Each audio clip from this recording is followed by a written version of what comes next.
Red alert status sa Bicol, idineklara ng OCD Bicol dahil sa banta ng Tropical Depression Christine.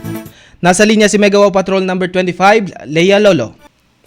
Bicol Network News Report!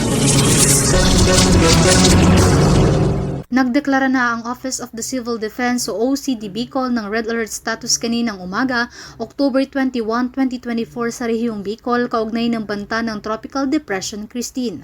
Ayon kay Gremel Nas, spokesperson ng OCD Bicol, ang desisyong ito ay naglalayong mas mapabilis ang koordinasyon sa lahat ng stakeholders at ahensya ng RDRRMC Bicol.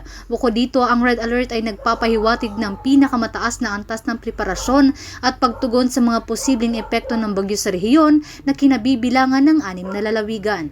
Kaugnay nito, nagbigay ng babala ang mga otoridad sa mga residente na gumawa ng mga hakbang tulad ng pag-iimbak ng pagkain at tubig at paglikha ng emergency plans. Tiniyak din ni Nas na nakaalerto ang mga regional response assets para sa mabilis na tulong sa mga nangangailangan. Samantala, kansilado na ang lahat ng biyahe ng sasakyang pandagat papuntang Catanduanes at Camarines Norte na nagdulot ng abala sa mga pasahero. Hinihimok naman ang mga residente na maging maingat at sundin ang mga tagubili ng mga lokal na otoridad habang patuloy ang pagbabantay sa sitwasyon ng bagyo. Para sa Bicol Network News, ito si Mega Wow Patrol number 25, Leia Lolo, tatak tunay na serbisyo.